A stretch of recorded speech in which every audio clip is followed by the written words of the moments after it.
All right, everyone. This is your host, Paul Gaither. This is Madden NFL 2003. And we are officially live and ready to go. So, hope everything is well on your end. I think we're doing pretty good. All right. So, it looks like everything I've got set up on my end. And what is the goal today? What are we doing this evening? Well, first thing is, before even going live, I continue to adjust rosters and make improvements. I set myself time limits, about an hour. I'm not going to say that I must have this video end in 1 hour, but it's a goal. It's a dream. It's 11 o'clock my time, 11:07 actually, so we're losing time in that hour. But what is my objective? What did I go live for? Defense. I also took time in my handy-dandy little notebook, my little copybook that I have. I wrote down Madden NFL 2003, 4-3 defense. I wrote down the 9 pages of the 4-3 defense from man lock and all the way through. If you count them out, it is 9 total pages. So I've left a little bit of space to take notes. I've done something like this a little bit before, but the real goal here is to see the plays, see the adjustments, see our plays specifically bad, do they need adjustments to be good, that sort of thing. And I think I've made a video on my channel, I know I've made a video, but I don't know if I've kept it, about man lock. So I'm not going to waste too much of your time, but one of the keys here is for man lock to be flipped. And it's okay if we reflip it. But let's have a brief discussion, if possible, why we want it flipped. And we're going to take a look at weak eye normal, simply because it puts the fullback to the weak side and a little bit more of a balanced look. And then we're going to call triple posts. And we're going to do man coverage alignment, whatever, it doesn't matter.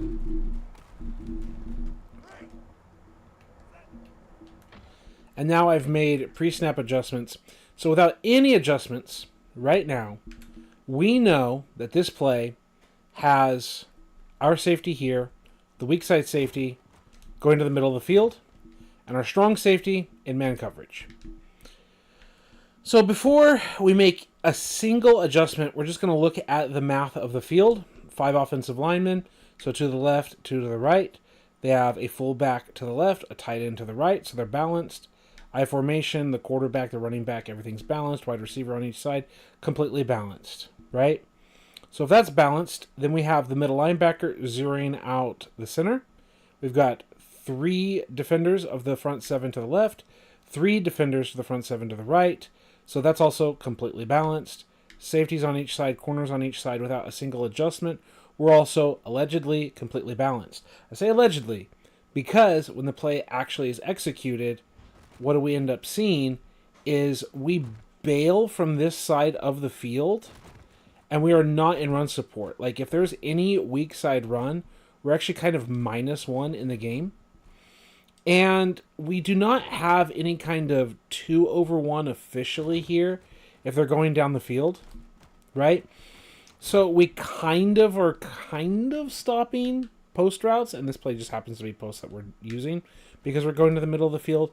But if he just wants to break it out here or do something, if he wants to turn around and come back or whatever, we're kind of screwed. So that is an issue, but also I'm talking about weak side runs because we do not truly have run support on this side. So again, if we just simply zero out a run, that means we've got 3 defenders to the left against 3 blockers and no one's really left to tackle, right? So there's these topics of wanting to keep your linebackers clean, so they're not getting blocked. So the simple fact that we have no additional help weak side means we want to make some adjustments, and that is slide to the left, linebackers to the right, and we're going to take a little bit closer look at that here. We're going to say, again, man lock flip, weak run, halfback lead.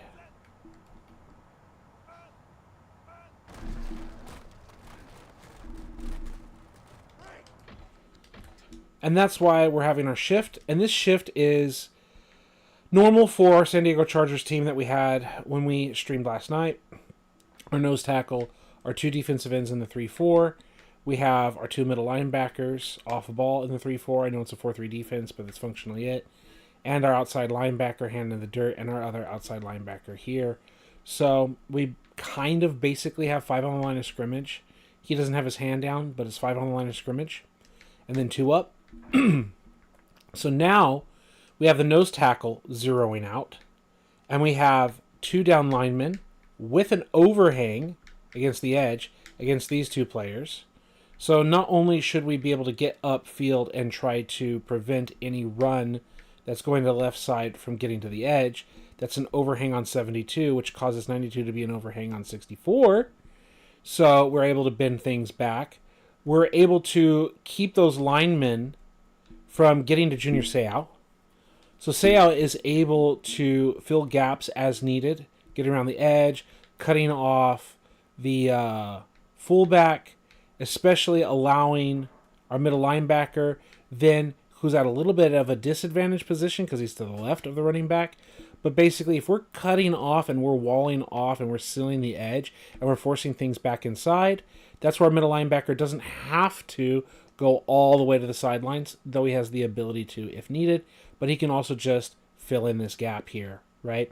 So they're kicking out, they're kicking out, they're kicking out, and the running back says, I don't have anywhere, so I'm going to go inside. And the center's here, and there's like maybe like a little gap here, and then the linebacker just goes and gets it here. So you've got a lot of help here weak side now, just because we've made our little shifts and adjustments, because we're not counting on this player who is a whole defender, right? So what about strong side runs? Again, we're zeroing out, and now they actually have 3 blockers, and we only have 1 down here. And then we've got an edge, so we've got a little bit of an overhang over the tight end, but we don't really have overhangs here. We're going to get double teamed here. So we have 3 defenders against 3 potential blockers without any help. I mean, there's situations where you can like have a pulling guard, you have a counter, you can have a fullback lead. Like we can talk about that stuff later. But just fundamentally, we've got 3 versus 3 here. But that's part of the point here with Rodney Harrison, is when we make this adjustment, it helps to do alignment, man align. Like there as he creeps down in the box. And we can see it's a strong side run. And we can see what ends up happening. As everyone gets picked up, there's a little double team here. There's the edge defense. That's part of the point here. We're not going to let you kick outside, and anything that you try to bounce outside, we should have leverage to get off of this block or push it and seal it. So by doing this, we now have Rodney Harrison up in the box a little bit more with Y button, D-pad to the right. Rodney Harrison's able to do that. And you can see here with this handoff, we basically allow Junior Seau to roam free. Even if he gets picked up by the fullback, whatever, he's allowed to roam free and fill in this block, just like I was mentioning earlier about Ruff going this way.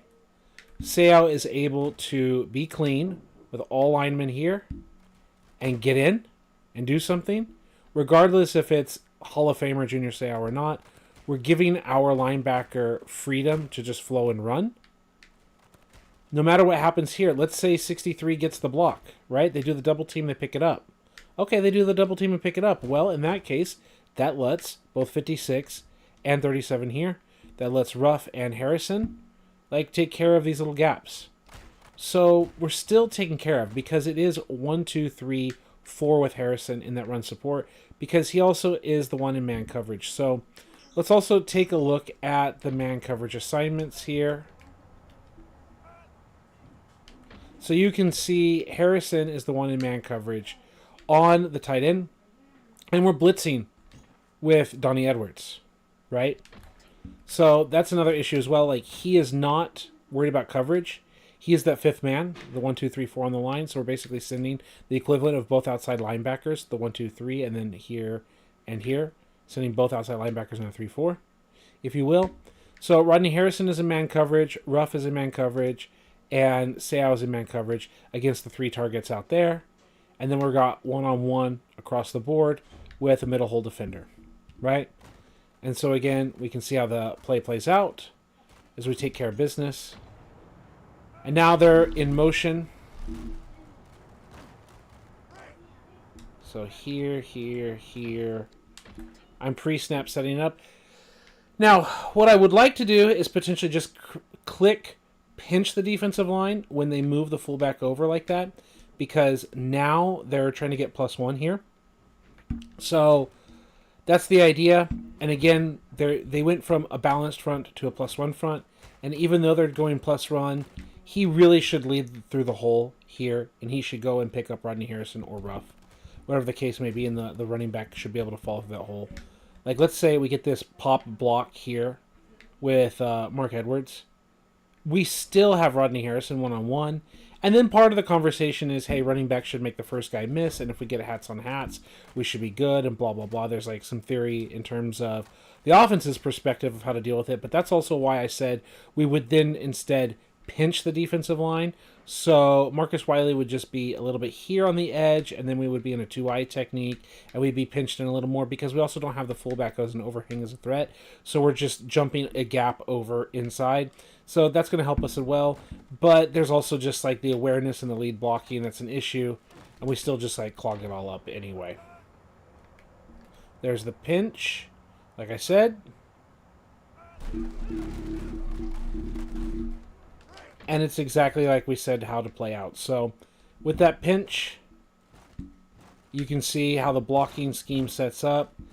Even Mark Edwards ends up picking that up, and then they switch roles here. And regardless if it's the fullback blocking the linebacker or not, it's still putting Rodney Harrison one-on-one in the box, in position to help out, and we're limiting the gain here. So you can see the value in having man lock be flipped.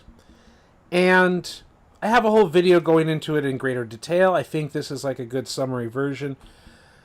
But it's not something that we want in the normal setup for a variety of reasons, meaning the tight end and the coverage and all of that. We don't want the weak side safety being the one in run support here. So as we look at everything here, yeah, that physically worked quickly because I didn't make any pre-snap adjustments and he just got off a block.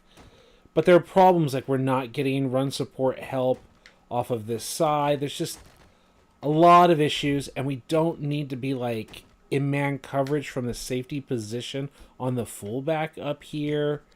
So I go like this, and then I kick here, and I kick here, and that's just not really good for us.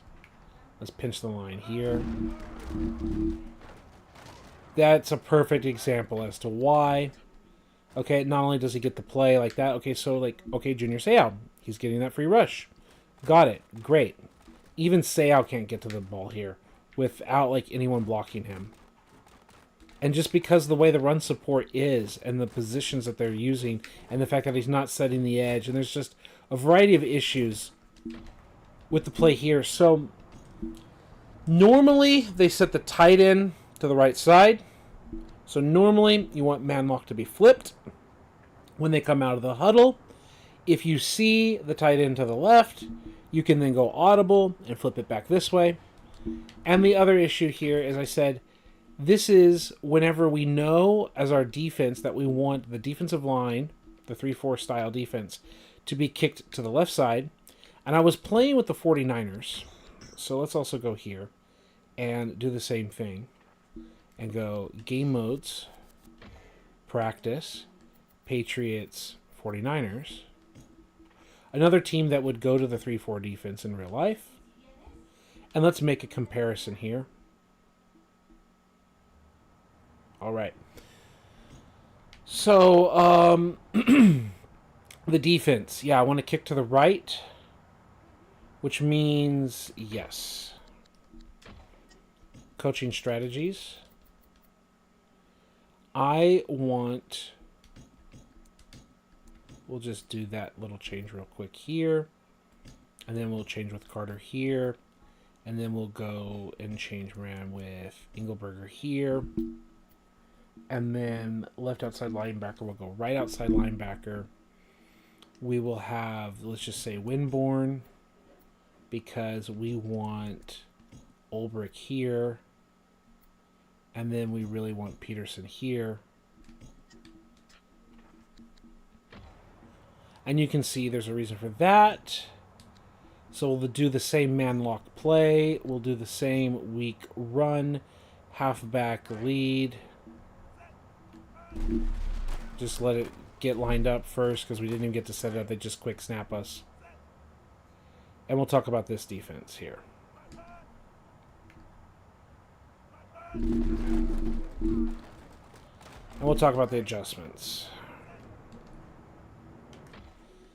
So now we're getting the adjustments that I want. And we're shifting the linebackers, not the defensive line. And you can see we're not getting as much success in the run defense with a defensive line that we want to kick to the right. Because Dana Stubblefield, his off-the-field issues are a problem, but he was a Defensive Player of the Year, and he is a stud nose tackle. Bryant Young played this interior defensive end of the 3-4, this technique in the 4-3 very well all the way to the Hall of Fame. And so this leaves us with another kind of 3-4 defensive end style player. I think Engelberger ended up doing that even for the 3-4 for the Denver Broncos, where he would later become a player there. And then Andre Carter would become an outside linebacker with New England or a few other teams. Like he would be a hand of the dirt 3-4 outside linebacker, and he would also play the white edge there. So this is a team that really wants to kick to that side, even though Andre Carter many times would actually play on this side of the field in the 4-3 for the 49ers, and that's a whole other conversation there. But then we would have Julian Peterson be the elephant linebacker off the edge there. So if we're just like this, they keep shifting the fullback, so that's messing with what I wanted to show you, just in terms of balance. But there is a difference, and that's the point of like how we want to line things up, right? So where is it? Yes. Okay. We're basically having both this middle linebacker, Ulbrich, and the outside linebacker essentially blitzing, which is not what we wanted to do when we were playing with the San Diego Chargers version of this defense, right? So that's a little bit different. The adjustments are a little bit different. And there's nothing wrong with taking this 49er squad and doing the same thing we did with San Diego. There's not a problem with that. And we still get success, right? We're doing the same thing we did before. But it's also the personnel. I'm not really asking Jeff Ulbrich to be an outside linebacker, right? I'm not asking Peterson to be an off-ball linebacker here. So another thing that we can do is go back and we can just look at the default depth chart and go here. And now if we are kicking the defense to the right, the defensive line to the left, like on the TV screen, that means I have to make other changes. And it's not a problem. I know we're trying to talk about the tactics of the play calling, but I just feel like, okay, now I've got to move Dana Stubblefield and Bryant Young. And now I'm asking Bryant Young to go on like a different side where he's pass rushing. Okay, so we're doing that, and we're doing that, and we're doing that. And we're kicking, and we're kicking, and we're doing this. Wow, he's just breaking tackles, huh? But his team defense, I mean, everyone's got a chance to hit him, huh? Great job on that run. But now I'm like asking Bryant Young to play on this side of the field, and it just, I don't like that. And then, so you see sometimes when I play my Madden 2002 franchise, I actually tell Bryant Young to then play this defensive end position or whatever. That's just like a little like thing that's like a my problem. But just, my point is like with personnel, also dictates and changes like what you're trying to accomplish on defense. Don't just like fall into the trap of just like every team has to play the same. That's just like an opinion. Like there's nothing that stops you from applying the same strategy for every single team. That also feels boring. Does that make sense? So I'm just trying to say like, hey, there are teams like this where you want to kick the line one way and the linebackers the other way. And there's teams where you want to do it like the Chargers team style. And there's just different styles I like to use when it comes to my personnel. So man lock is a play that I like to flip when I'm playing that San Diego Chargers style defense, and I don't really like to use this play with the 49ers, or I have to make more adjustments. Like, I'm rambling on for like 20 minutes or whatever, just talking about man lock, but I hope and feel that this conversation will set us up looking at other plays with the same mindset for our adjustments and what I'm looking for. That is to say things like Whipman. Not that I want to skip strong zone, but look at the way that Whipman's defensive line, how they're trying to slide and adjust. So it looks like, at least on paper, the defensive tackle, the number one position, is going slightly to the right. It tells me that I want to shift the line to the left, right? So let's back up. If I want to shift the line to the left, well, I already have the team like this, and I want to shift my linebackers to the right. So again, just my little 49er fandoms, I want to put Olbrick as my linebacker over Jamie Winborn. And let's go just regular Whipman, slide defensive line to the left, linebackers to the right, keep with halfback lead. We didn't really get what we wanted, like pre-snap, but let's go boom, boom, boom, boom, boom, like that. There we go.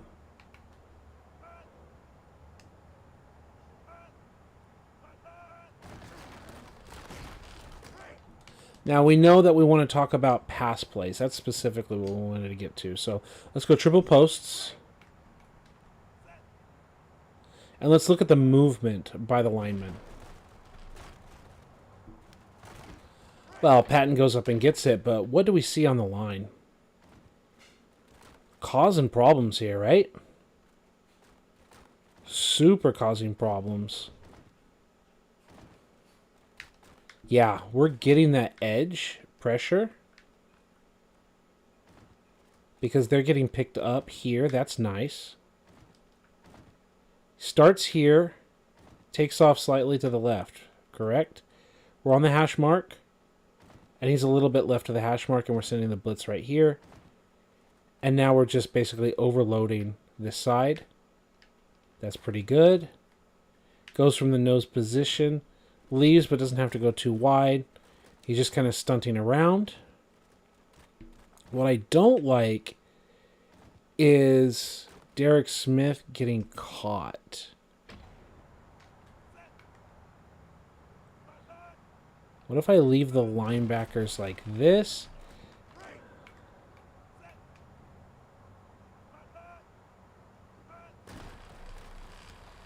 It feels like we're forcing Brady to throw quickly there on both situations. Now, here, we're stunting in still, but we're still kind of getting into some problems here.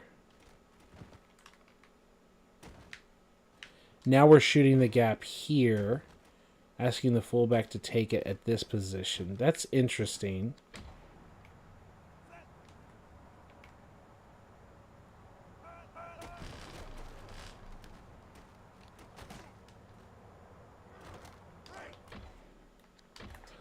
So we've got the stunt. Now Olbrick is jumping in here. That's what I like, is with this little stunty action, we're getting Olbrick to take advantage here. If we pick up both the guard and the tackle, we're pulling the center's attention away, and we're creating a gap for a Junior Seau or whoever to try to shoot through. That's what we really want. Getting a linebacker free at the quarterback and pulling the attention away. But I don't really like what I'm seeing here about the guy getting moved over like that.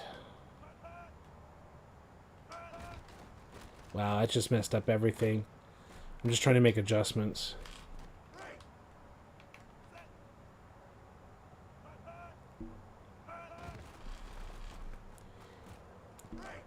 Smith keeps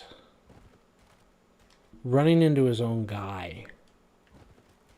I like what we're getting out of this center play. Like, trying to get Jeff Olbrick in that block position.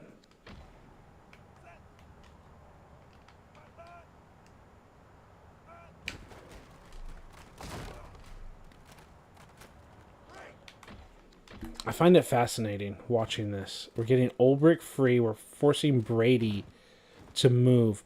And that's the other point that I wanted to make as well, is here we're forcing Brady to go to his strong side, and I really want to chase him to his other side where it's more awkward for him to throw. So can we do that? If we flippy whippy man, and we see the same triple posts,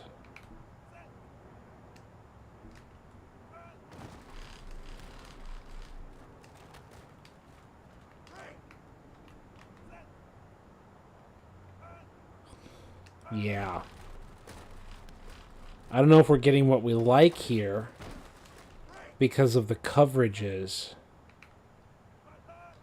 Right? There's no one really covering Smith out here in the flat. That's the part of the problem. Right? The person responsible for the running back is way out here. So that's what I don't like about it. Because the one of the first thoughts was, hey, let's get pressure right here. Yeah? Guy. Quick gap pressure. But we're just letting that happen. Right? So that's a problem.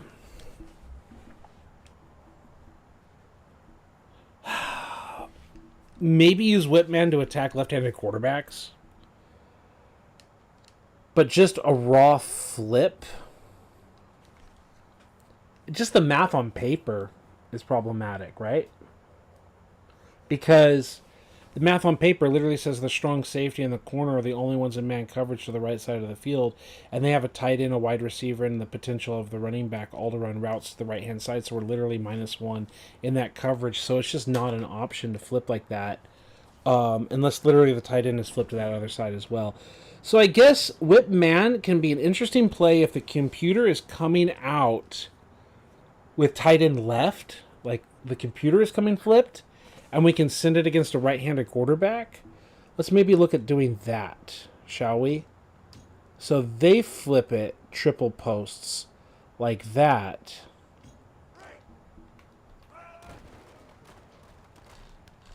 Well, they'll just throw a touchdown on us, right? Okay.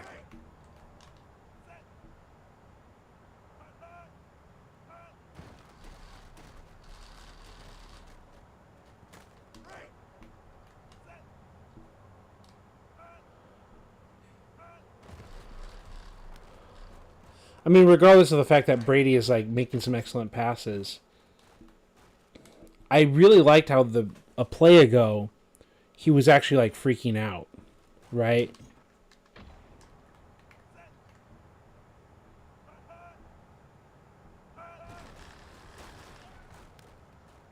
Yeah, he's making great completions on us. But that's beside the point. It's like he's dropping back, right? And you can see he's panicking. He's having to flush to a side he doesn't want to flush to, which was an ultimate point that I was trying to make here. Let's also go back to that coaching strategy. And let's again go back to what I was saying about having here with Ulbrich, here with Peterson.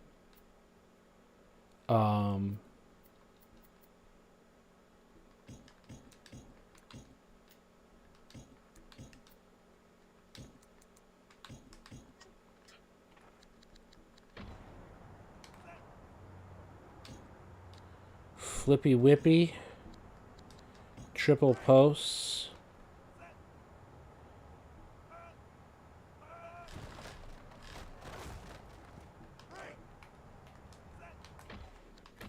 And yeah, okay. So that kind of outside linebacker, defensive end, nose tackle, defensive end, outside linebacker, two middle linebackers, flip like that. Get the center to move out of the way. Get Ulbrich pass rushing. Basically sending this linebacker, two linebacker combination, a weak side blitz, right? This is the set strong side. We're sending a weak blitz, a cover zero weak blitz, right? And you can see Tom Brady having to freak out, which is what we wanted. Instead of him taking off to his strong hand side, he's like having to do this awkward little motion action. And that's what we're trying to accomplish here.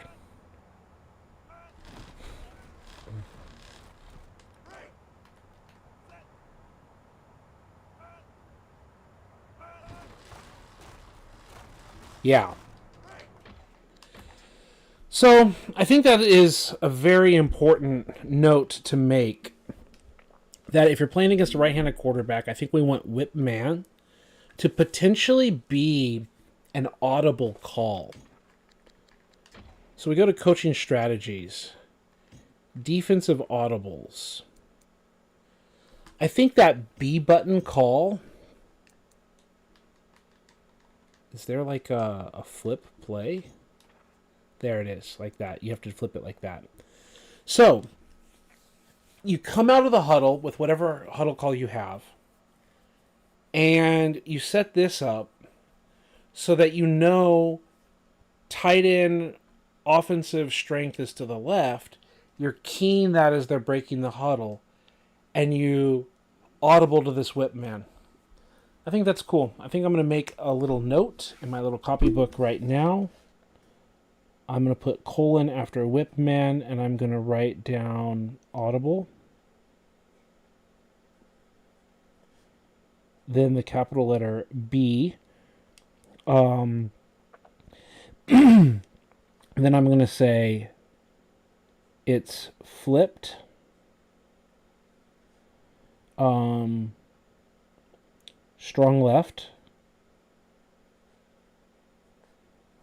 Left. Which is defense, it would be strong right. Right? But flip, strong left. We're going to do line right. Yeah, we're going to do line right.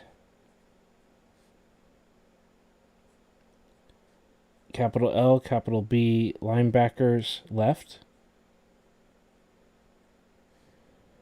And then slash coverage. Man align. D pad right. All right, there you go. That's for right-handed quarterbacks. So I think that's a good call. I don't think that that is a huddle call that we're going to use.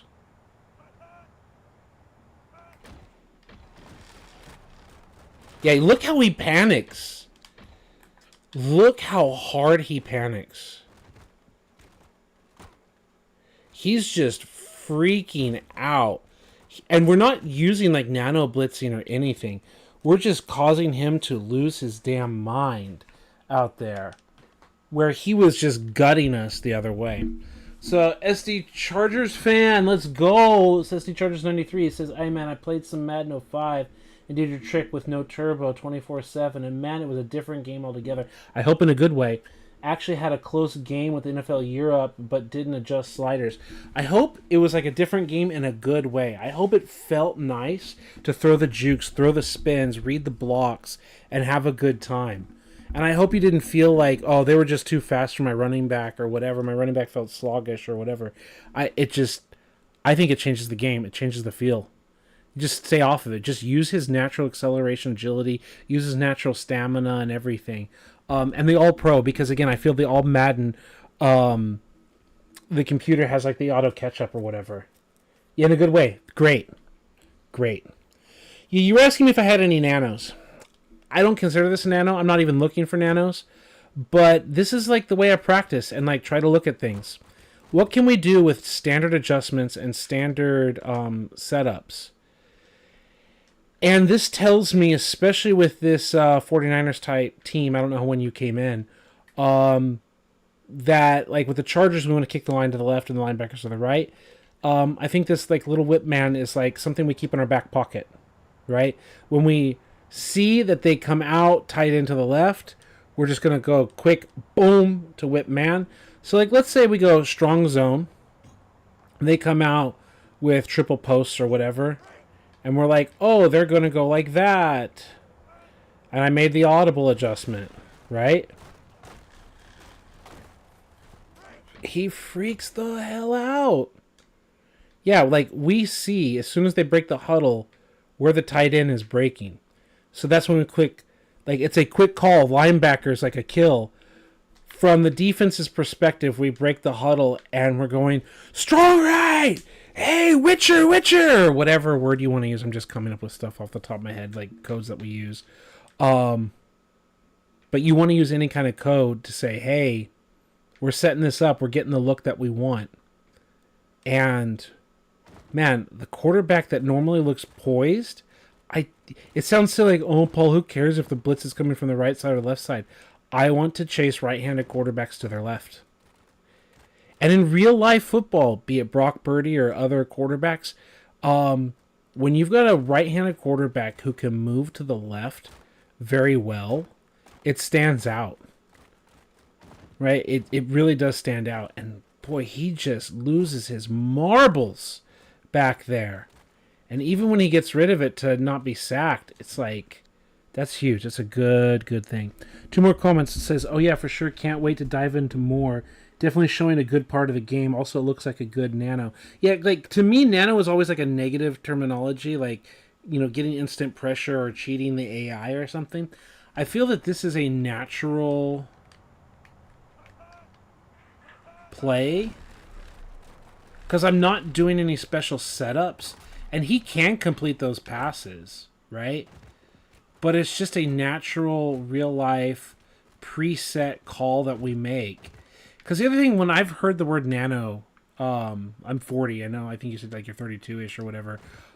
This era, nano was like, oh, is there a weird way that you can like in Madden 5, whatever, when you can start making defensive audible adjustments, that you can just send a 4th or 5th guy and just get instant weird pressure because it messes with how the offensive line blocks. Cause there's like some Madden 08 famous nanos. Let's just kind of go here. Let's not get too far off topic, but let's go to quarter here. There was a thing that you could do with... Is there just a straight up middle linebacker? Yeah, linebacker blitz here. And whatever, just triple posts. And I'll show here. Great. So in one of these Madden games that you could just literally hit crash. So he would block here, the center would block a guy, this would block a guy, and then you would just attack the A gap. And so they would attack the shoulder and like open it up. They'd attack the shoulder, open it up, and you just hit one of the A gaps. And you're only sending 4, and you're getting instant pressure up the A gap, and it's really dumb. Where here in this game, like, even this game is actually handling the same air quote nano blitz better. Like, here, Joe Andrucci is not just eating the block, right? Like, we're allowed to pick that up. And while 64 is eating the block, there's like the double team and awareness.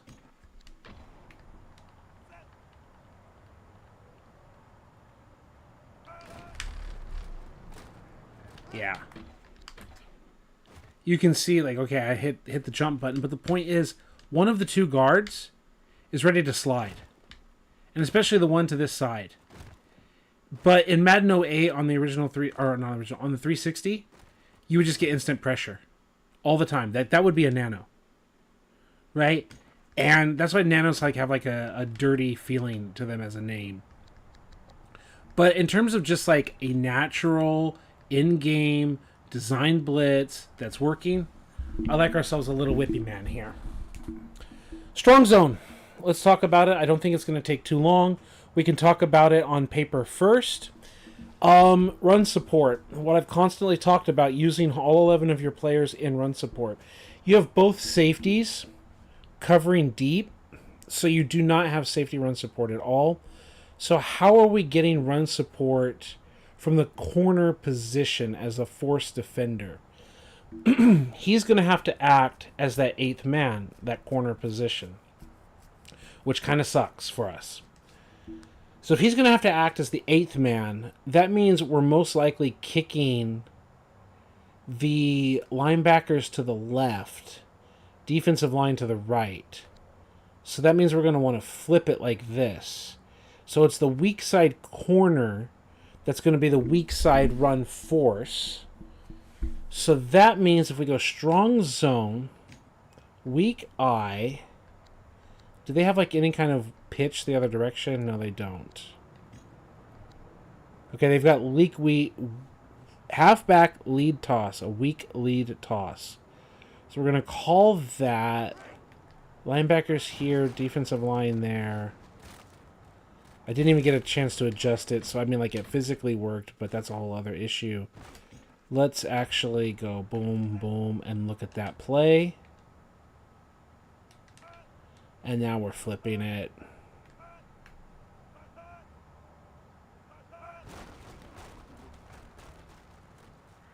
Yeah, that's all fine. Can you please stop doing that, Tom Brady? I literally am calling a weak side run for a purpose, okay? Like, stop ruining the play for me. Okay? Just accept the fact that it's a weak side run, okay? Give us counter. Okay? Oh, God, Tommy. At least now we're getting closer to what I'm looking for. Kicking, kicking.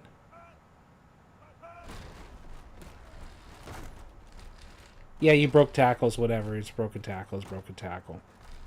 Got it, got it. Okay, we're going to keep the defensive line like this because where the fullback is, now we're going to slide over.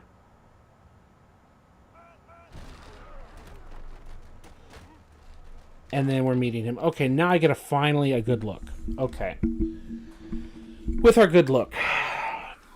Now, what do we want? As we said, this is going to be our weak side run support player. Eyes in the backfield, inside leverage, jamming, covering the flats, anything that kicks wide. Like, that's his job. Because the other 3 members of the secondary are in deep coverage. We have no one else helping for this weak side run. Strong side run.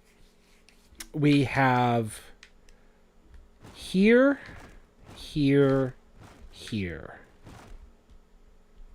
We can flow. We can flow. Especially strong side run, we're getting these 3 picked up, which lets us flow strong side. Okay. So I don't hate it.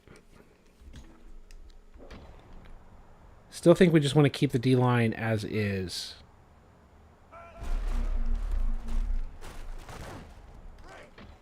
I think we do want to keep the D-line as is. Right? Hats on hats. Position here. Right? Now we're keeping 2, 3 up front versus these 3. Free, 2 versus 2. Yeah. And so even when they're pulling, like, they've already got this and this as double pulls. We're occupying blocks. We're angling it. And we know that this is our weak run force defender. So it's his job to get off the block here. When they're pulling at +1, I just don't think he's reading it well.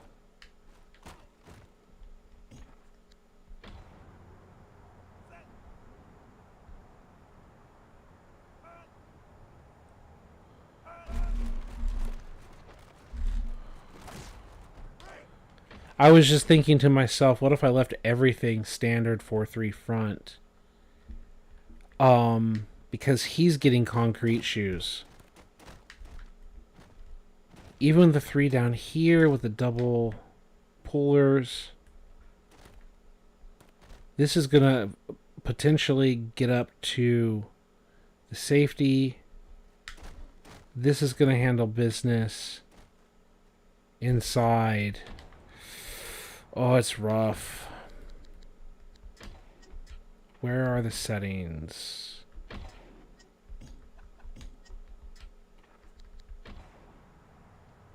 Because if I call counter and tell them strong zone like that, they shift like that, which is a really weird shift.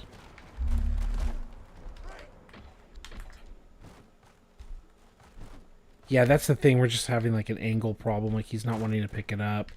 We've got Matt Light. Doesn't know who he wants to block. They're just kind of confused. And obviously here they're just shifting to the side that we're running the football, which is dumb. Okay.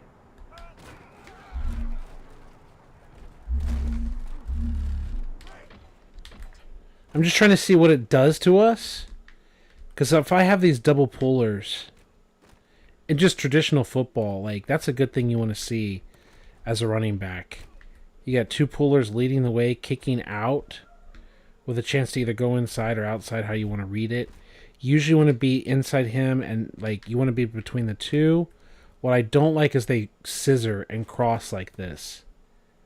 I want to see Mark Edwards leading the way and the kick out. Which is a whole other issue of Madden. Like, it's not a perfect game. Yeah, I'm not a big fan of this play. Coaching strategies, no. Settings, gameplay. I'm not ignoring the chat. I saw that there were comments in the chat. I just want to kind of get through this real quick here.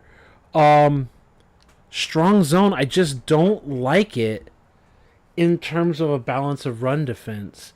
And I'm not calling the 4-3 to play pass defense. I mean, like, I'm not saying, like, you can't defend the pass with the 4-3, but, like, I've got to be able to respect the run in a base defense, right? So let's go back to the chat. This is too funny. No, too fancy for me. I was raised on Madden 93. Yeah, man, like, I love the Super Nintendo and that kind of era and the PC and those games. I'm just glad to have you here. It's Bud, right? Bud Green Jeans? So it's great to have you here. And then thoughts on 01 on the PS2. I'm not sure what you're looking for here. It's a bare bones football game. It doesn't compete with 2K, like 2K and 2K1. Like, from memory at the time, like, I don't want to get too distracted, but if you ask that open question, SD Chargers fan, I will be happy to sidetrack the video. I had Madden 2000 on the Nintendo 64. I bought it used. My buddy bought a Dreamcast and bought 2K. 2K was a significantly better game in the year 1999 when your competition is Madden 2000 on the PS1 and the Nintendo 64. And yes, the PS1 version of the game is smoother, the frame rates and all of that, but they're functionally the same game, just the PS1 is a better version of the same game. And you asked me about 01, but I'm trying to set the stage. There's 8 years between us, so if you're talking 1999, and you're like 92, 93, like you're 7 years old, right? There is a difference. Where I'm a teenager at the time, right? Like, I'm a freshman in high school, and you're like 9 years old. So just setting the stage, your perspective, our perspective, that should set your stage.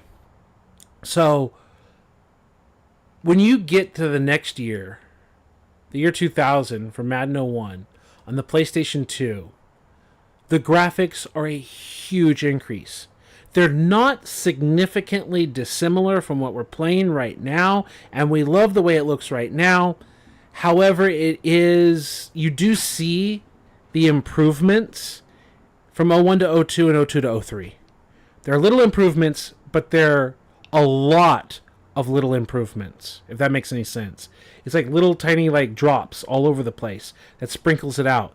I believe the cover, the back of the cover of Madden 02 talks about having more authentic equipment because 01 had a problem with very little equipment to choose from. There were just a lot of little bare boning kind of things about '01 that just said, here's a PS2 game. And as I said, if you own a game, not a GameCube, a Dreamcast, your buddy owns a Dreamcast, whatever, and you can play 2K and you can play 2K1 the same year and you're spending money, 2K made a better football game. And I feel that when 2K ate Madden 2000's lunch, that EA like super went like hardcore into making Madden 01. And they still weren't good enough, and they were pushed to make Madden 02. And you can see little things about, like, this isn't '01, but I think you're going to see the same things here in '03. Let's just start up a game and get through the presentation and show stuff here that I think still exists in this game. Or if it doesn't exist, I'm going to point out how it doesn't exist.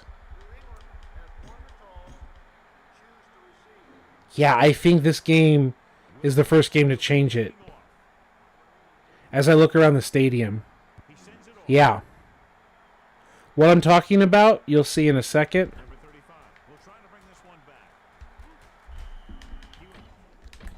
We're just going to look around the stadium. Something you no longer see in Madden 03 that you will see in '01 and you see in '02 are two-dimensional cardboard cutouts of people on the sidelines. Okay? Everyone here is polygonal. And I don't mean the stands. But everyone, all the cheerleaders, all the people with the sound equipment, everything is 3D polygonal. And I'll take this moment, because it doesn't end my stream, to fire up '02. Okay? We're going to look at '02. Because the stream is all about you guys. You guys want to talk about something? You want to change the topic? I'll change the topic. I was just doing playbooking stuff, and we're never going to get it all done in one night. But let's do this. Games '02.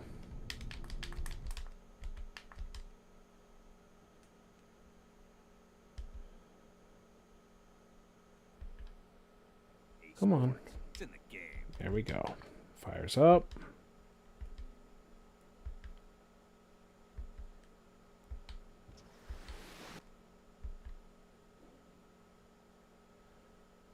Let's get it all loaded up here. Play now. No. Oh, options, settings, sound, music. Please do not copyright strike me for those few seconds.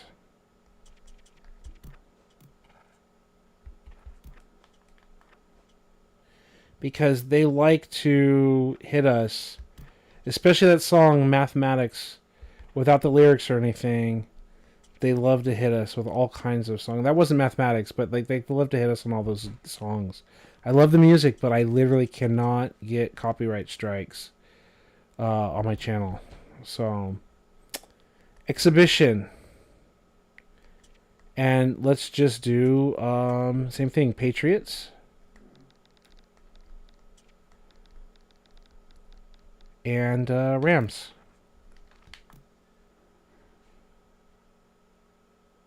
And you said, hell yeah, you love the stream. Hey, that's what it's all about, bro. Like, you guys make the stream. All my viewers, Denny Lee, you, Retro Rewind Sports, just so many guys, so many great, Jason and so forth. So many people. You guys make the stream happen. And you can see the stadium's already different now. Obviously, physically, the stadium's different because it got torn down. It got replaced with Foxborough's stadium. But that's not the point.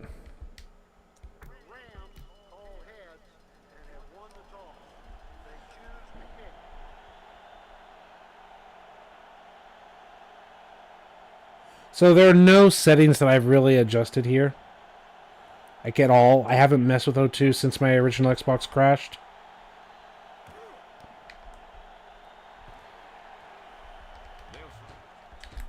Alright, Pat Summerall's back. But what do you see? 2D cutouts everywhere. And while I can't zoom in on this guy on the left-hand side, he's playing the circle game intentionally, like the little circle by the hips. And there are certain camera angles where it's really zoomed in and you can see it like the high resolution, or not high resolution, but like it's really visible. Oh, there he is, right here. He just repeated over. He's playing circle game with you. Like that's just like a little gag in there. But they're all these just cardboard cutout, two-dimensional nobodies. The 3D player, or not 3D players, 3D people are still here, but the two-dimensional people are there, and it's so off-putting, personally. Like, you understand why it's here, but I'm glad they removed it, and they're in 01, and there's just, oh, that's the reason you don't like 01? That's such a petty thing, Paul. No, it's not the reason. It's just, there are many tiny things that pile up that you can see from these games that 01 just wasn't competing against 2K and 2K1. I really should install 2K2 on this Xbox. But you can see the improvements that EA made just going from 01 to 02. And then going from 02 to 03. And I've made a whole video talking about the difference with 02 and 03, about having coach cam and having gang tackling and having strafing and having all this stuff. I miss this right here with Corey Dillon taking the pitch and all that. I miss these like little player animations and stuff. And it's really showing off their equipment and their mobility and all these things. I really miss this. In 03, it's just like video game clips. There's Sao. I just love having the players like in your face with all their equipment, like doing these animations. And I don't like how 03 is just like, just generically clips from people playing the game. They had Michael Strahan, like they have like all these stars showing them off the bus. Like, how nice is this?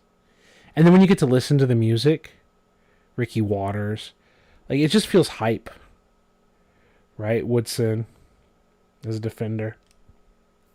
They just take these top players. Jason Seward, the last white cornerback until Cooper DeJean, right? It's just so nice. That was that old Xbox controller, the Duke or whatever. I don't remember what they called it, but yeah. There's a nostalgia to it that I do like a lot. If we're going to talk about, you asked about 01, and I can't play 01 because it's, this Xbox is the first game was 02, but we can talk about the improvements. So when they go to first thing here is they just have like EA Easy Play, and it's just like here teams or whatever, like who cares? Normal mode, okay. Play now. Quick game 2-minute drill training mode. Okay, sure. Game modes. Tournament. If we're going to step back in time, before we really had online play and everything, my understanding is this was a big feature for Madden 2002, where you're playing multiplayer on the same console. And this is another reason why I like the Xbox more than the PlayStation 2. You didn't need an extra peripheral or whatever. I don't even know if the PlayStation 2 actually supported 4 players. I really am too ignorant on that. You can tell me. But I believe you needed a special like peripheral of extra ports and controller ports and stuff. But the Xbox actually supports 4 controllers and 4 buddies. 2 versus 2 or whatever. Okay, so it did support 4 player. But didn't you have to get a peripheral? Like to do that? Like whereas this one just has like the ports ready to go. Like you didn't have to do it. You don't have to do anything else that's special. And then also I saw your other comment, so it doesn't leave. It says, man, that's the thing about 01 and 02. It was just so bare bones, but so nostalgic. Yeah, Jason Seward walked so Cooper DeJean could run. Yeah, exactly. Exactly. Yeah, you needed the multi-tap. Exactly. And it's not a problem. Like, oh, I didn't like the PlayStation 2 because you needed to buy a multi-tap. Like, no, I'm not being, like, ridiculous here. But it's just, there's many things that are fun. It's just like, you've got everything ready to go. Here is tournament mode.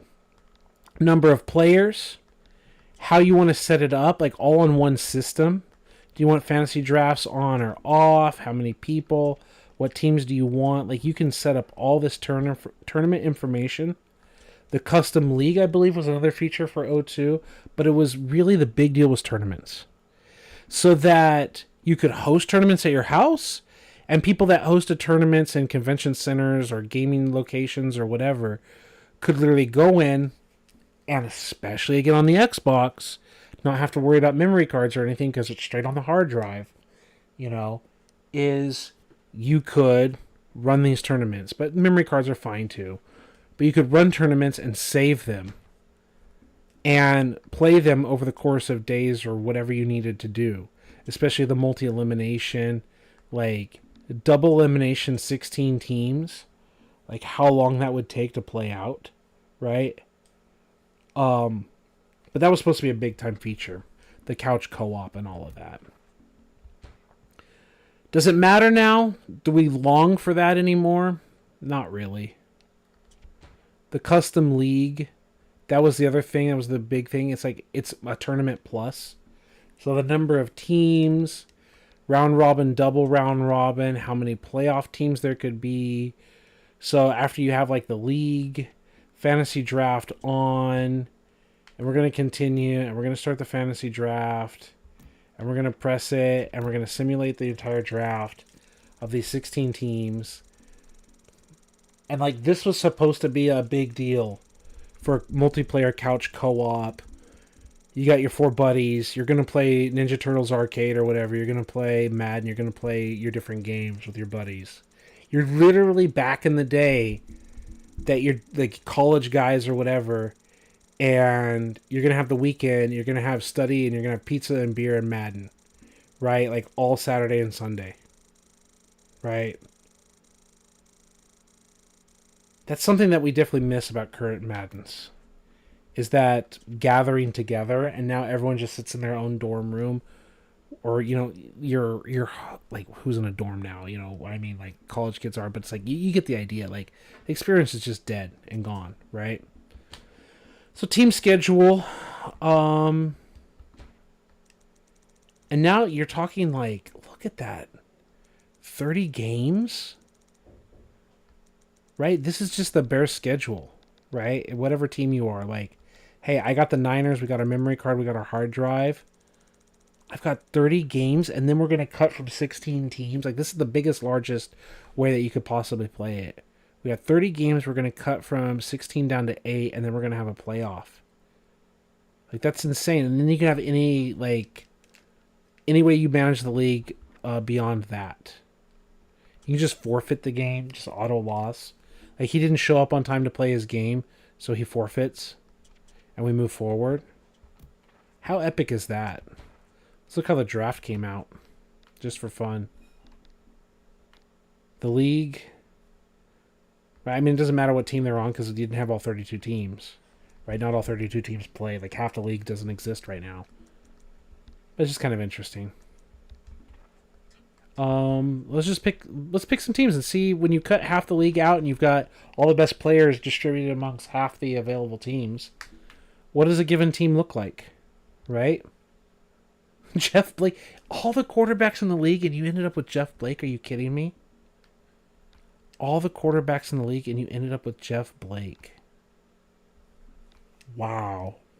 Bro, okay, this obviously is unrealistic. You're not going to have Vic available in the draft and you're going to take Jeff Blake, right? It's just a computer just auto-assigning players. That's also kind of fun. I wonder if there's trading. Yeah, there's trades. Wow. That's pretty wild too. Yeah, no, it's good times. Right? So we're not going to save anything here. We're going to turn it off. We're going to go to 03. And then the comments. Tournament mode was like a mini playoff mode. It kept stats the whole 9. Exactly. People love that stuff. Next comment says, on my Steam Deck, I'm playing 07 and did a fantasy draft right now, and the Jets and Cards. And the Jets has Dante Culpepper, and the Cards have Kurt Warner. That's interesting. Especially for the Cards to get Kurt Warner, right? And you said, what's funny is EA resold us tournament and Madden cards as Madden Ultimate Team, an online franchise and removed a lot of offline stuff. Yeah, that's a whole other conversation for just a second. And now I have to clear my nose for just a second here. Let's go microphone off.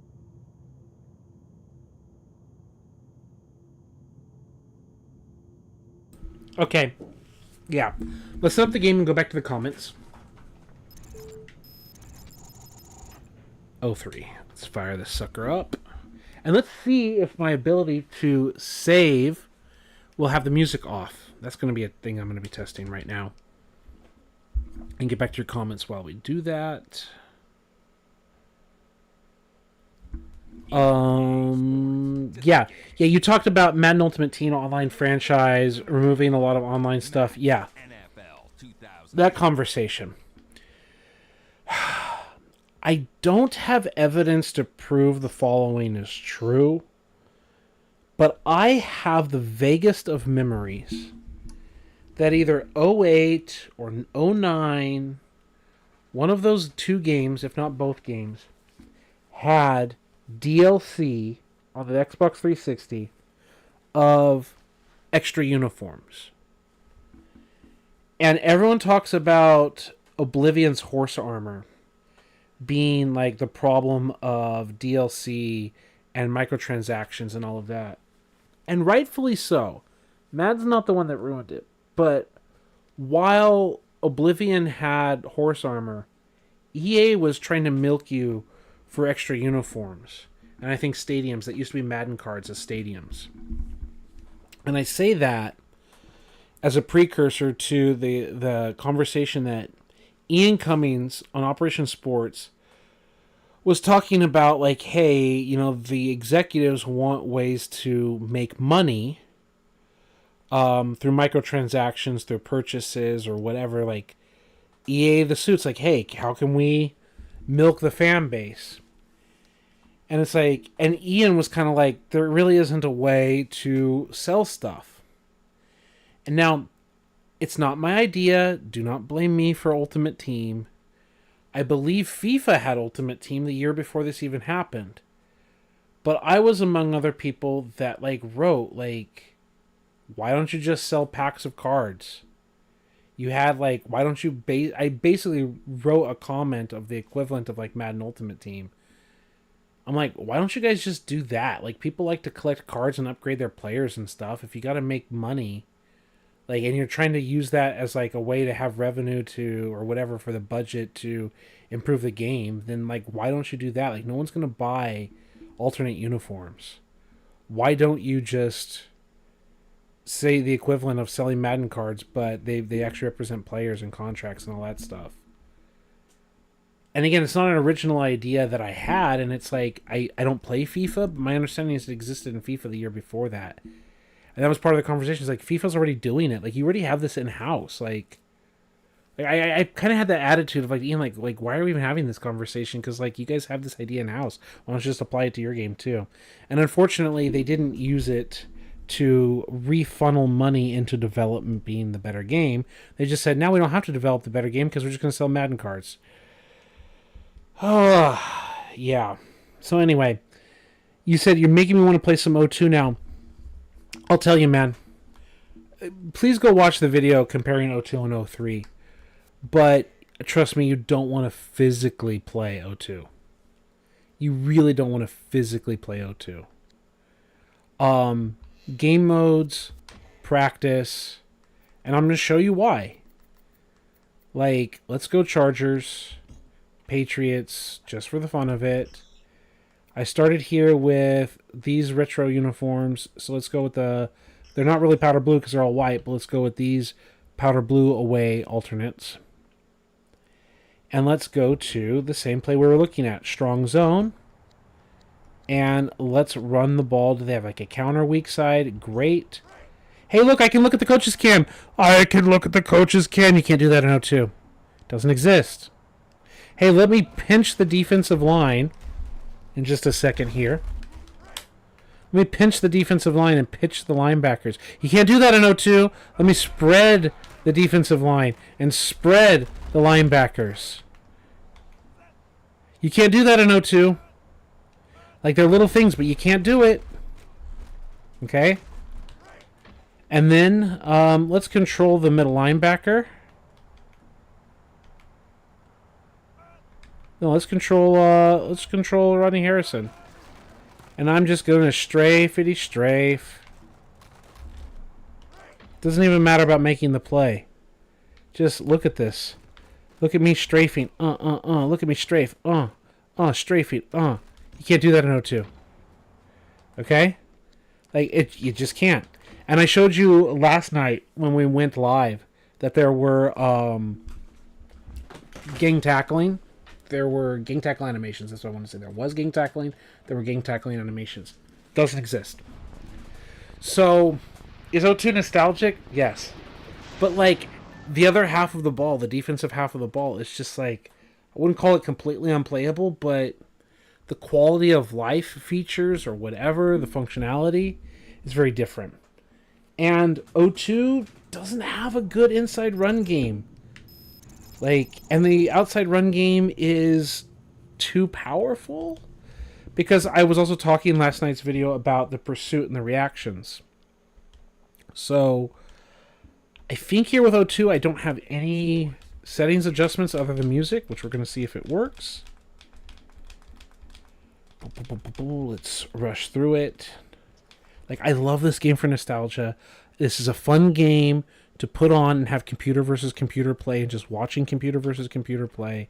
But trust me, you don't want to actually play it. So let's go to practice. Let's set up my good old 49ers. Yeah, the Ravens, fine. Like, one of the top teams.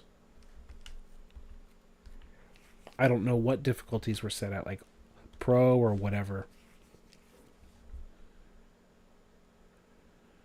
The little loading bar. Let's get a little weak eye.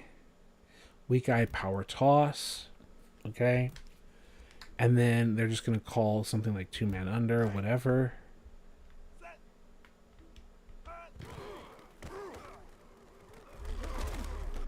And I just want to see...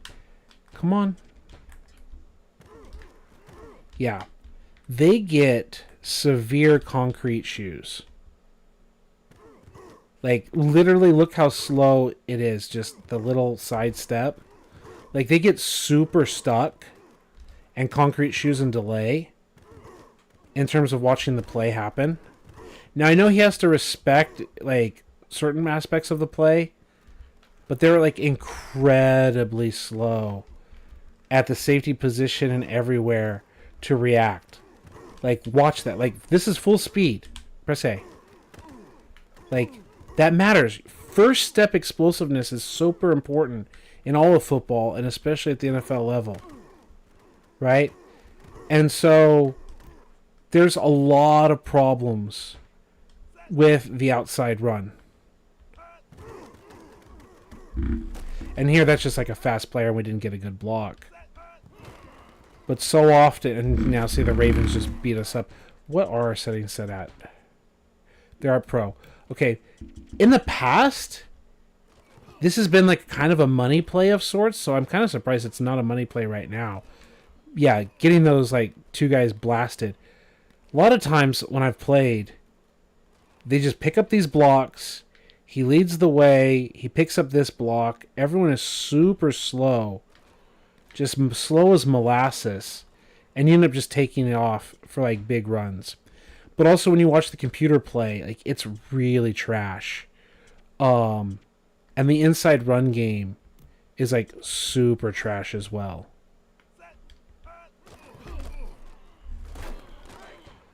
Like the inside run game really looks and feels like PlayStation 1 N64. Like here's a double team that's not a double team. Like he stands there, he doesn't do anything. There's really just one action happening here. And it's this guy's ready to catch him if he falls off. Even here, it looks like he's double teaming. It's just an illusion. Like he's not actually impacting the play at all. He's not doing a push. He's not doing anything. It's just meaningless. Right? I don't think it's till maybe 04 or later where they actually fix that. But they add more animations and more frames and more transitions and more things when you get to 03. That's just a lot smoother and better experience across the board. And so, yeah, you're going to have moments like this as well, where it's like, we should have our tight end and our star tackle, and we should be shoving this guy laterally this way. And instead, it's just make-believe, fake double team that's not really happening. There's just so many little problems. And now let's go settings. Is there a controller select? Like, yes. Let's go to regular old man lock flip. And let's do power toss. And let's click the right trigger. It sends the linebackers to the right. Let's click the left trigger. It sends them to the left. If you click again, it puts them in the middle. There is no linebacker adjustment. It's just push the trigger. Where before, like, it's trigger, and then where do you want to send them? Up, down, left, right. Like, do you want to spread them, pinch them, send them to the right, send them to the left? Right here, it's just, if you pull right trigger, you send them to the right. If you pull left trigger, you send them to the left. And then the black and white buttons, defensive line goes right, defensive line goes to the middle, defensive line goes to the left. That's all you get. Coverage audibles. Oh, yeah, they don't have the up, down, left, right either. That's why my guy is moving. Come on, just... Coverage audibles, you have to press A to man align, and it's like X is press and B is back off, and there's no reset. There's no, like, reset to middle. So if you hit press, your only other option is to stay in press, or... Is the play over? Yeah. Is either stay in press or back all the way off. There's no reset. So there's just like a lot of little things here. So there's no coach cam, because if I pull the right trigger for coach cam, no, it's linebacker movement, right? If I'm Woodson here, I'm going to try to strafe by hitting the right trigger whenever he snaps the ball.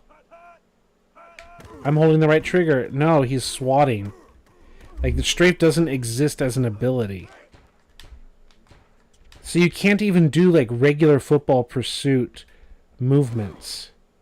It doesn't exist as a skill. Right? So, if you're going to be Ray Lewis, you can't, like, linebacker shuffle.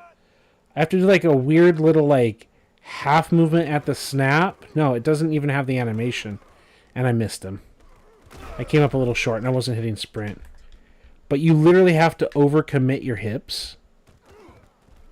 You have to overcommit your hips to get, like, spun or juked on. Right? I should have taken a better pursuit angle, but yeah, you can't strafe and line up clean tackles or anything. So that's just gameplay wise. Then there's other issues about animations that don't fire off correctly, that do fire off correctly in 03. And then there is the franchise mode.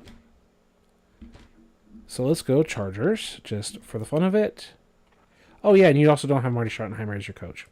Okay, team schedule. Simulate week. No, I want to simulate season. Simulate season. Yes. We'll let it run, and I'll show you the draft. It says EA sold jerseys AFC anniversary on the 360 Madden. They sold that in Madden 10. AFC anniversary, yes. But I want to say it was potentially 06, 07, maybe 07, 08, because 06 was the first one. The 07, 08, I believe you literally had DLC to buy some of the alternate jerseys, like the throwback jerseys and stuff. And the other thing is they weren't accurate. You were paying for inaccurate, shitty jerseys. Right? Okay. Play week, wild card, send the playoffs. Whatever, blah, blah, blah. It's a lot of fun. Lions made the Super Bowl. Let's go. Lions won the Super Bowl. Wow. What do Lions fans do after their team wins the Super Bowl? They turn off their PlayStation 2. Wow. Let's go, Lions. Congratulations. Okay. Now it's time to go to the off-season. Off-season schedule. Retire players. Rod Woodson doesn't retire. He ends up going to the Raiders in real life. Resign players. Computer resign, whatever stuff. We don't care. We're moving on. It is what it is. I've got videos in my Madden 07 franchise. You can watch all of them, 7 seasons worth. Expansion draft, Houston Texans, whatever. Overall. Oh, here's the fun thing. With the expansion draft, what they did in real life is they actually put players that had really nasty contracts. Like, in the video game, everyone just puts, like, their bad players on. But here in the expansion draft, and it worked just like that in real life, teams would actually put their ugly contracts available. Right? Like, I don't want to get rid of Doug Flutie, but just an idea. Like, let's say, like, oh, we want to have Drew Brees start, and we want to get rid of Doug Flutie's contract, and we want someone else to take it up. And then, like, oh, hey, Freddie Jones. Like, hey, because he ends up leaving the team anyway. Freddie Jones, you're going to have your air quote ugly contract, even though it's not an ugly contract. We're going to get you off the team, and we're going to let someone else take it. And let's say Marcus Wiley, like, dipped down to, like, a 78 overall. I don't know. And it's like, hey, we're going to put you available as a pick or something. And you've got an ugly contract. And it's like, whatever. Like, we're going to put these guys on the board. And so the computer doesn't put the good players on the board, right? But in real life, they did. That's how Aaron Glenn of the Jets became a Texan. That's how Tony Baselli of the Jaguars, the left tackle, became a Texan. That's how Jamie Sharper of the Ravens became a Texan. Like, my understanding is, like, several of these teams said, we've got a contract we don't really want to keep honoring, and we'll put this on here, and you have to deal with it, Texans, and it won't be on our books as a cap penalty hit or whatever. And then we just clear it out, right? Would you like to withdraw players? No. Would you like to draw a player? No. Now, obviously, the Chargers don't have players with ugly contracts they want to get rid of, but whatever. All the days. This is going to take a little bit of time, but I'm going to show you the draft. And I'm going to show you why you don't want to play 0-2. Just simulate it. Watch it get simulated. I started a 32-team Madden 02 franchise, letting the computer play the computer. God, it was so much fun. So much fun to watch. I had the sliders all set up. I had the stats working out really well. The gameplay was fun. The CPU versus CPU gameplay was fun. They were just good videos. I was dropping one game a day. It was so satisfying and rewarding. Then the Xbox crashed. I lost it all. So, I don't see myself restarting it. But as we get to the draft, you'll see another big reason why not only do you not want to play now games, but you probably don't want to play franchise mode either for any kind of longevity. Okay, free agency has ended. It's time for the NFL draft. Hey, look at that. We know the overall of every single player, and all of their abilities are not hidden. We just know who everybody is. Look at that. We've got Drew Brees, so we don't need quarterback, but it's like, hey, you want a defensive tackle? Do we need one? We don't need one, but he's there. There's our defensive end. We're going to need one because I put Marcus Wiley up, whatever. Like, we don't really need a defensive end, you get it. But you know exactly who you're getting and what you're getting and everything about them, and it's not hidden in any possible way. Now, the computer doesn't completely draft by highest overall. Like, they're not taking the punters and all that stuff right away. But the other thing in this game is they take the defensive ends. They rake it over the coals, do they take the defensive ends. So if you see a defensive end up here, you pretty much have to take him. Right? It feels like there are handcrafted classes, because I've seen the exact same draft class sometimes repeat in my 49ers franchise. There's also no clock, by the way. There's no trades, there's no trade offering, there's nothing like that. And when I saved my 49ers franchise, like, we go into the next offseason, and it would give me the exact same draft class as like 2 years prior or 3 years prior or the same year back to back years, and I'd have to make sure I saved before I start the off season, then go to the off season and see if I didn't get a repeated draft class, and then I would write down the names of a couple famous players in the scouting, and I'm like, okay, I haven't seen this draft class, let's go. But there's more than 32 draft classes, because I want to say there's like 60 plus draft classes, which is nice, because I want to say there's more than 60, because I think I wrote down like at least 64 different like top players. But I've also seen repeats, and repeats means every name in the draft was repeated, which means it's a draft class. I don't know how many they made, but I wrote down over 64 different draft classes that existed that you can shuffle up and see. But yeah, this game has certain tendencies where it will just draft defensive ends, for example, all over the place. And for team after team, like, I remember I was just doing a simulation, and the Bears, like, every year, their first round pick was a defensive end every single year. And they had, like, what is it? You have 2 left ends, 2 right ends. But they went like 3 and 3, like 6. And then the 7th year, they also drafted a defensive end. So, like, the guy that they drafted the first year or whatever, they didn't keep the contract or whatever. Like, they just drafted defensive ends every single year for like 7 years in a row. And, like, many teams were very similar, but if not identical to that. And it was just like, what are you doing? So, yeah, we're going to take the defensive end because we're the 4th pick overall. And then it's like, hey, look, hey. So they don't, that's the other benefit.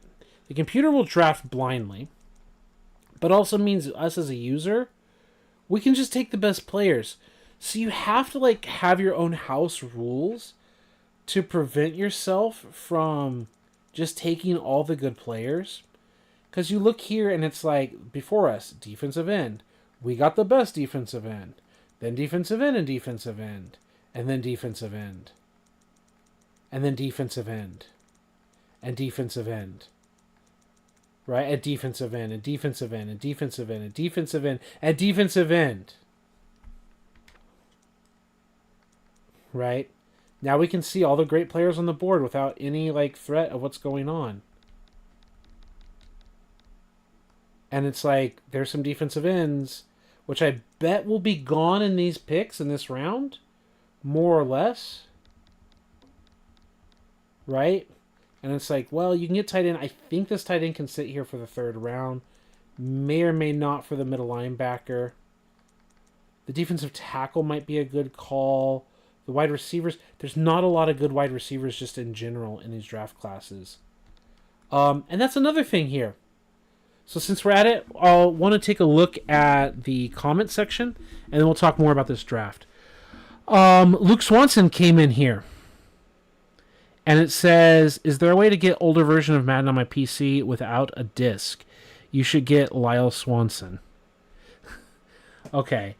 Version of Madden on your PC without a disc. I mean, you can sail the 7 seas, right? I mean, I'm sure there's plenty of ways. I'm sure there's sources out there to emulate the games. And then SD Charger says, a prototype DLC of Madden NFL 07 for the Xbox 360. Notes this DLC was found on... This was extracted... Okay, I don't know what you're really trying to say there. An alternate New York Giants stadium. Okay, I'm not sure what we're going here with the comments. Oh, okay, you're talking about the DLCs. And we were talking about DLCs earlier. And all of that. It was found on the hard drive. It was extracted. Okay, now I've got context. And it was for an alternate New York Giants stadium. Yes, things that they were trying to sell. Got it. Context. I was thinking about the draft in Madden 02. My brain completely shifted. Got it. Yeah. I just have the weirdest feeling that there were jerseys. Or maybe they were just talking about it. It didn't actually happen. I think the tight end and maybe the middle linebacker stay on the board. The middle linebacker is obviously the better call. The thing that I wanted to make mention of is let's take a look at the running backs here. 85 speed, 79, 77, 70, like 67 speed halfbacks. Wide receivers, 96 and 94 speed. What's the acceleration? 74 and 75. The accelerations, 98, 91, 90. What are their speeds? 71, 84, 88, right? Like, and then they're like just not good. Like, not everyone is going to be Randy Moss. Not everyone is going to be Megatron. Those players are like very rare. But really, like, this game is full of like, guy has all the speed and can't move, and the guy can really move with agility or whatever and has no speed. Like, up and down the roster with that. And so, like, our top guy is a 71 speed wide receiver with 89 awareness. So that's the other thing. If you're going to look at the overalls, you want the guys that don't have the high awareness, because the high awareness is what actually makes them have such a high overall rating. So he's not really the call to get. I kind of don't want to draft the middle linebacker just to see if he stays on the board for the next pick. So I might go with a defensive tackle. And again, I'm not saying like we're going to have like a great draft, but I want to see where the wide receiver and the middle linebacker and all them go, if the tight end and all them stay on the board. Tom Brady. The 49ers drafted cornerback Tom Brady. Nice. Nice. Wow. You saw it here. No reason to apologize, SD Chargers fans. I just got my head all mixed up. But the defensive ends, I think there were like 3 left, and look, hey, they're all taken. Or there are 4 left or whatever. Yeah, all the defensive ends got taken. So there's no third round or later defensive ends. They just don't exist, because they all get taken immediately. So if you want a defensive end, you better take him in the first or second round. You better be picking top end. Like, they're just going to clear them out. We took the defensive tackle. Did they even touch the tight end or the wide receiver? They didn't touch that one, but they went after some. And the middle linebacker, yeah, he was taken towards the bottom. And the tight end wasn't touched at all. Wide receivers and corners are going. Right? And now let's look at what's available. Right? Safeties are there. The corners are getting taken. There was some middle linebacker action. The defensive ends are completely gone, going into the 3rd round. The tight ends are just staying there, so you don't have to like overdraft it. You can like plan for that. Some of the quarterbacks are getting taken. There's not a lot of great quarterbacks here. But there's the draft. There's like really no suspense in it. You can game it. You know what everyone is. So you have to like come up with house rules to not just like get all the best draft classes every single year and make a super team. So there's just a lot of reasons why I find O2 it's playable, like you can play it, but it's unplayable. If that makes any sense. All right, 2 more comments. Let's go. It says, sorry, I'm topping while I'm at work. Oh yeah, so you're working at night, bro. Okay, I get that. I respect that. Madden definitely had DLC and a prototype DLC. It's not derailing the stream, bro. Again, this stream is for you and for everyone else. It's for the audience. Like, I can do roster edits and defensive notes anytime, even offline. It's the audience that steers the direction and the interest of the stream. So while that loads up, also playing O2 like a football simulator is a good option for the game because of how bare bones it is. Yeah. And at what point, like, if you're not making the draft decisions, like, you can put the computer to make the draft decisions, then what are you even doing? Like, you're having 0 input and you're just watching it? I mean, that's possible. That's what I was going to do with the 32 team, is, like, just hit auto draft and just see what the league is as a passive participant, just like we are in real life, right? And then it says, also, Luke, if you're still here, Vim's Lair, yes. And an Internet Archive is a good option for the PC versions of Madden. But you would suggest buying OG hardware or emulating on PC with GameCube emulator. Yeah, the GameCube emulator I've heard is like really solid. So that's the next step in our conversation. You asked me about my thoughts on O1, and I didn't really like answer O1 directly. And try not to repeat here. I had the Nintendo 64. I had a used copy of Madden 2000. I enjoyed my Nintendo 64 used copy of Madden 2000. Now no disrespect to the person who was in here before. I feel so bad. Was it Jason? Who was it that was running Madden 03? He was running Madden 03 on, I believe, the PlayStation 1. And it was so good to watch. I'm forgetting the person that was running it right now because it's literally been like 4 or 5 months. As soon as they post, like, hey, that was me, Paul. Like, yeah, bro. And, like, I haven't seen them post online in a long time. I haven't subscribed with the bell notification.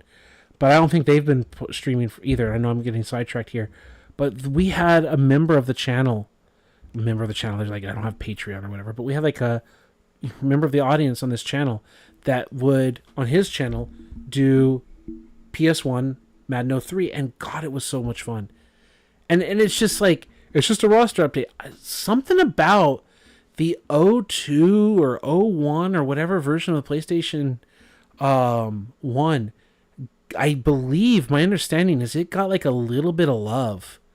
Like in terms of like optimization, frame rates, like whatever it is, my understanding is it got a little bit of love. And I think in 01, before it just became all roster updates. But he was doing 03, and it was smooth as butter. And the Nintendo 64 version isn't as good. So as I was saying, that's what I had, and my buddy had 2K on the Dreamcast. And we would rather play on his Dreamcast than play the N64 version. But that's what I had at home if I wasn't playing with my buddy. And so that leads me to... my next gen console was not a PlayStation 2. It was first the GameCube and a used copy of Madden 02 and like Star Wars Rogue Squadron and other games. Along with having a job and like having those early paychecks and everything. Yeah, I have fond memories of 02 because of the GameCube. And I played 02, 03, and 04 on the GameCube before I eventually bought an Xbox for myself. And with the Xbox, I bought Madden 05 and 2K5, as well as other games, like Morrowind Game of the Year Edition and other things the same day, like just a pile of stuff, so I could have like a rotation of things to play. But my goodness, like the GameCube is a really good version, but I love the Xbox version. I love the controller. I love the feeling. I love all of that. And then it says here, Luke Swanson got his answer. That's awesome. Yeah, Vim's Lair is awesome. Chargers says, hey man, you answered my questions. This stream's been great. There's no channels like this who just BS about Madden and classic Maddens. That's why I put it up here, right? If it's not there, then make the content that you want to... Make the kind of content that you'd like to watch, right? That's what I'm trying to do here. Sports games are always disrespected in the gaming sphere. I think we need more sports discussions like this. Fair. And they're not disrespected without reason. They're not disrespected without reason. I'll say that because that expression is just another roster update. Let's get a game. Like, not me physically playing. Let's get something to watch in the background. Instead of Subway Surfers, right? Let's get something here. Let's get a little Battle of California. And let's get your team going. And let's do a little Powder Blues, because seriously, this is my favorite uniform you guys ever had. Like, I just use it all the time. Give me the Powder Blues all day long. And these are fine. I think they look better in real life version than the Madden generated version. Oh yeah, this is the one that's much better. It's much cleaner than this. But I do like this era, this Junior Seau, like 90s era. But the Powder Blues are just so slick. Okay. And then let's do Classic Aways. And let's try to adjust the volume so it's not overpowering my own voice. So let's go here, video capture. And Al Michaels' voice.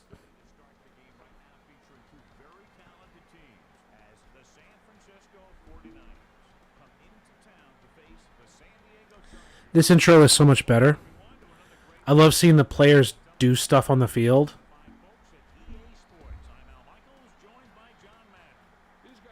I love seeing the center, Jeremy Newberry, talking about individual players. Much better than just running out of the tunnel in 0-2. Yeah, really focusing on key players. Like, people give a lot of credit to 2K5's presentation. Like, this is 2 years before that. This game did a really good job. Here we go. I love this comment. Seeing all the players in their gear and everything. Okay. Now we're going to dial it back. Okay. I miss, and rest in peace to Pat Summerall. Obviously John Madden too. But the running out of the tunnel stuff, it just got really old really fast. And it's nice like for the playoffs or something. But I prefer that intro. Okay, so we were talking about sports games getting disrespected and all that. I have to look it up on my computer at the same time. Let's talk about SNES era Madden titles. I'm looking it up on my desktop so I can see it and know what I'm talking about at the same time. I'm going to go to images and all of that. Whatever it is made by Visual Concepts, while I like 2K... Wow, what a great catch off the bounce, huh? What a great catch off the bounce. Anyway, Visual Concepts I don't think made a very good Madden game. If you guys enjoy it, like, awesome. I didn't. I thought it was sluggish. I didn't like the passing windows. There's a lot of things I didn't like. I think when EA took over in what I believe was Madden 96... Was it 95, 96? Something like that. I'll find out. There was one that like didn't have the NFL Players Association, and it runs really smoothly. Like the frame rates and everything, like the frames per second, whatever, is really smooth. And then the next year, like they have the NFL Players Association, and it's like in some ways a little bit worse, but at least they actually have like player pictures and their names. So it's more enjoyable instead of like quarterback number 8 who's right-handed for the 49ers. Instead, they actually have like left-handed Steve Young like in the next game. So I think it's 96 that's like the really, really good game.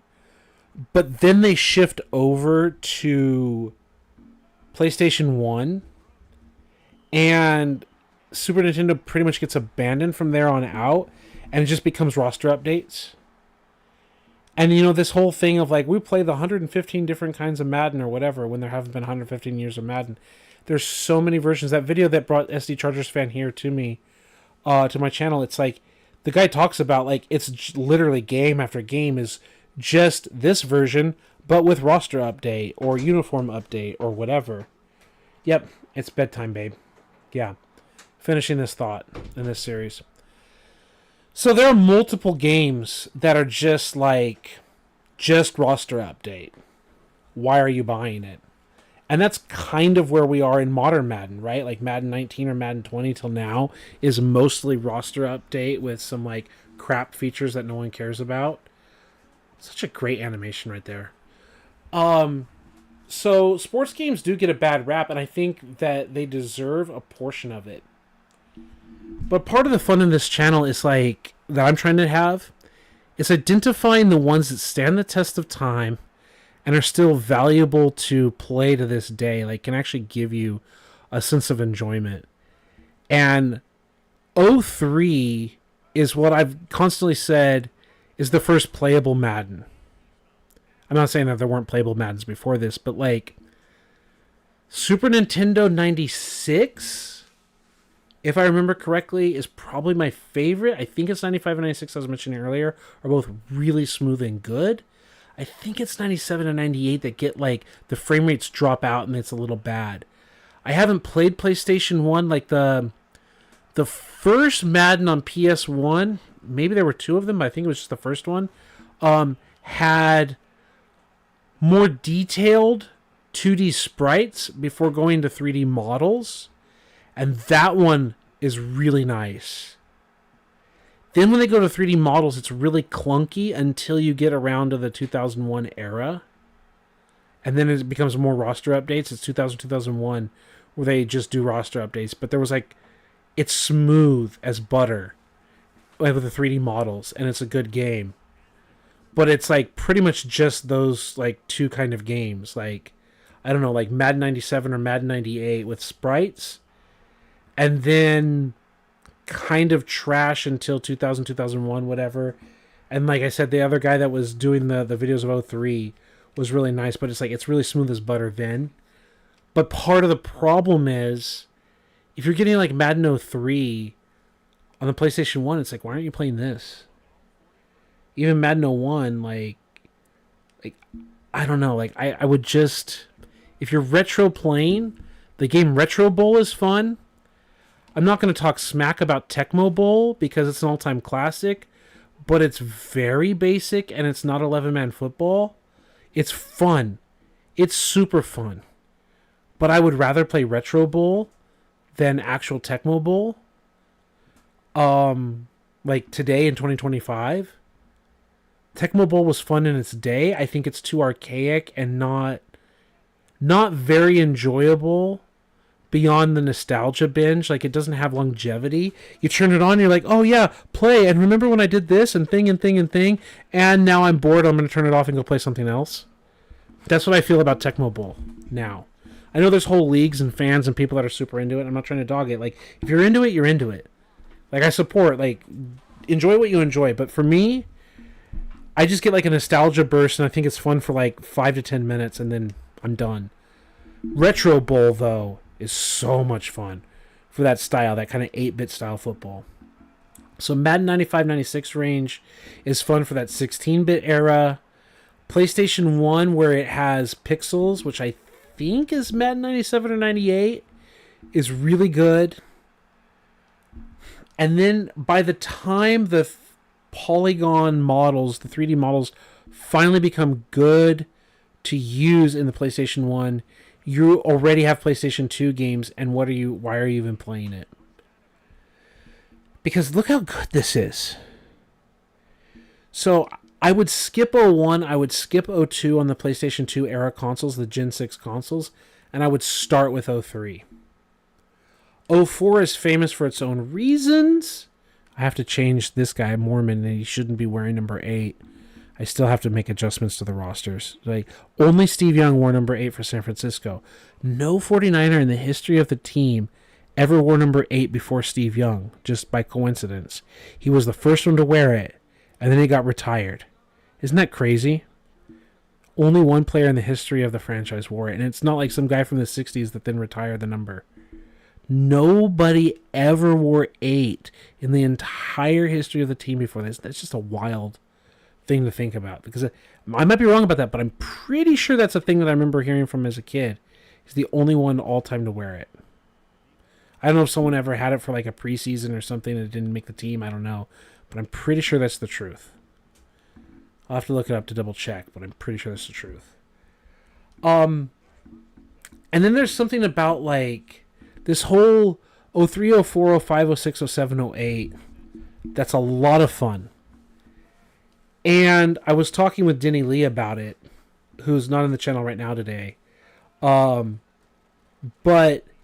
I feel the art style of 01, 02, 03, 04 gets changed. There's a style to the player models that gets changed for the 05, 06, 07, 08. Like the way the shoulder pads are, the player polygons, whatever, the textures, whatever. There's an art change to it. So there's also a value in here that I really enjoy about the 03 style. And I'm not disrespecting 04. I love 04. I have so many good memories of 04. 04 is like, the player ratings get like a lot higher. Like, I wouldn't call it inflated, but everyone literally gets faster speed. Like, Marshall Falk in this game is only like 92 or 94 speed or whatever. And then he ends up getting like 96 or faster speed. Like a lot of guys end up getting much higher speed ratings and speed boosts. So the players feel and the game feels like late 90s, early 2000s football. And Madden 04, 5, 6 starts feeling like the other end. Like everyone's just moving a lot faster. There's a little bit of warping, if I remember, with the jumping and everything, especially in 05. 05 has like really wild defense and like the Fear the D with Ray Lewis. But like they start getting like crazy SWAT animations leaping like across the field and everything. You'll see it when we play it later. They're good games, but there's something precious. Like G1 Transformers are precious and Madden 03 is precious. Does that make any sense?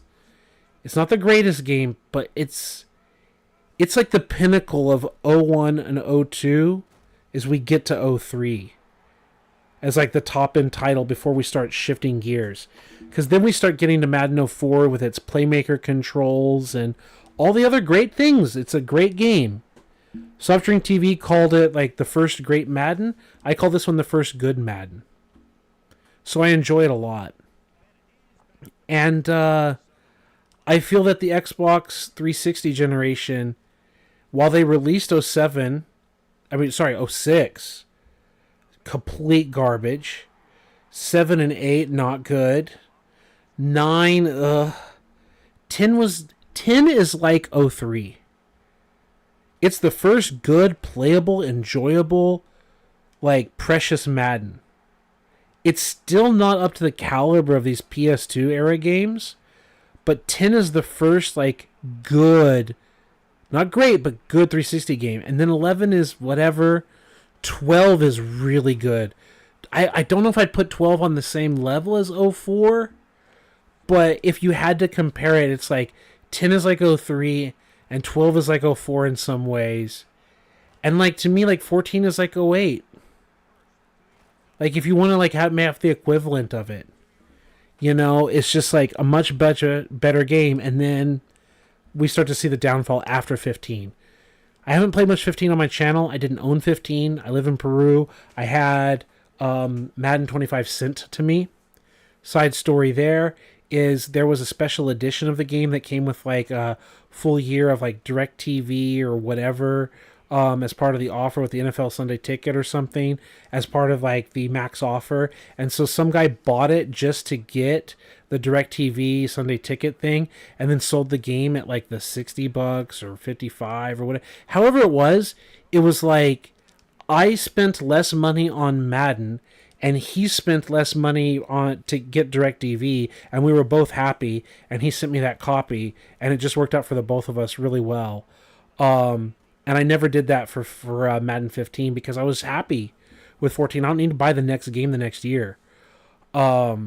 But since I put it on my modified Xbox 360, I saw that 15 was really good, and then I uninstalled 16 and 17 for various reasons that you can go see in those live videos. At that time, I think I even have one of them called like Last Chance for 17 or something.